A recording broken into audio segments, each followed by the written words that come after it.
झारखंड सरकार के वजीर आलमगीर आलम 6 दिनों की रिमांड पर भेजे गए हैं।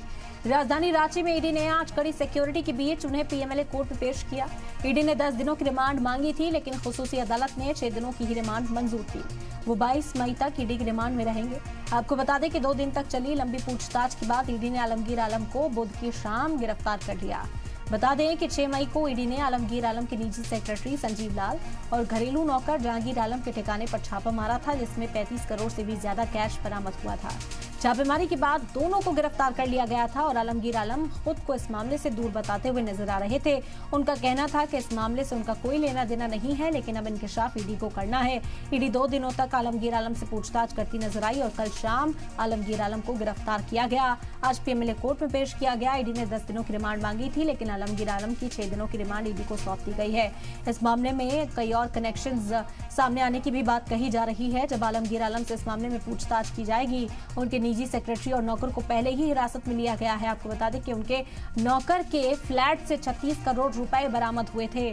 पास के बैंक से मशीनें मंगवाई गई थी और उस कैश की गिनती की गई थी। 36 करोड़ रुपए एक नौकर के घर से बरामद हुए। उसके बाद कई सवाल उठने लगे। आलमगीर आलम से जब इस मामले में पूछताछ की गई तो उनका पहले कहना था कि उनका इस मामले से लेना देना नहीं है, लेकिन 2 दिनों तक ईडी के सवालों का जवाब आलमगीर आलम ने दिया और ईडी की ओर से साफ तौर पर कहा गया कि अभी और कई बड़े इंकशाफ इस मामले में हो सकते हैं। इसी वजह से बहुत जरूरी है कि आलमगीर आलम की कस्टडी मिले और उनसे पूछताछ की जाए। 6 दिनों की कस्टडी में भेज दिया गया है।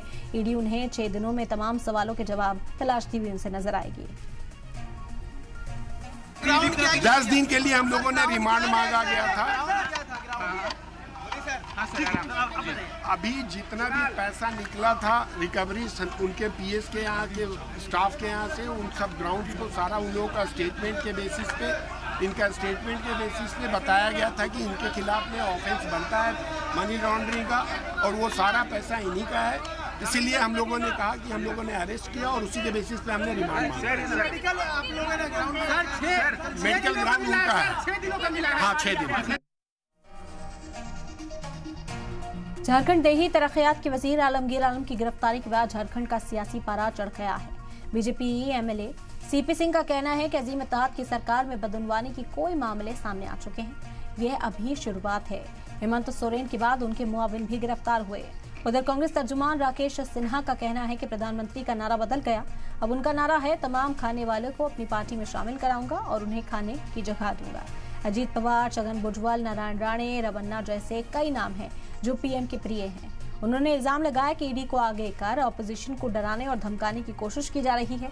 उधर जेएमएम के तर्जुमान धीरज दुबे का कहना है कि जिस तरीके से ईडी कार्रवाई कर रही है, इसकी शफाफियत पर सवाल खड़े होते हैं। चुनाव के वक्त पार्टी और सरकार को बदनाम करने का यह हथकंडा भी हो सकता है। को गिरफ्तार नहीं करते हैं, उसके पीछे कहीं न कहीं उसको आधार मिलता है, उसके तार जुड़े होते हैं, कहीं न कहीं सूत्र मिलते हैं। वैसे स्थिति में गिरफ्तारी होती है और फिर इंडी गठबंधन के लोग बौखला जाते हैं। फिर तरह तरह के आरोप यहाँ से लेके पूरे इंडिया तक की बात करने लगते हैं। अरे भाई, जहाँ हुआ है वहाँ की बात करो ना।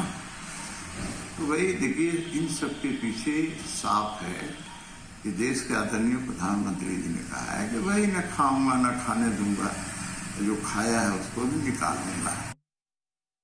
उसके पहले वो सीपी सिंह जो यहाँ नगर विकास मंत्री थे, तो उसका भी पीए रहा है। विमला प्रधान जब यहाँ मंत्री थी भारतीय जनता पार्टी की, उनका भी पीए रहा है। तो पीए के घर उसके नौकर के यहाँ अगर पैसा की बरामदगी होती है और इससे अगर मंत्री का कनेक्शन जुड़ता है, तो फिर भानु प्रताप शाही आज तक बाहर क्यों है? इसलिए कि वो भारतीय जनता पार्टी में है। उनके ऊपर भी आरोप है।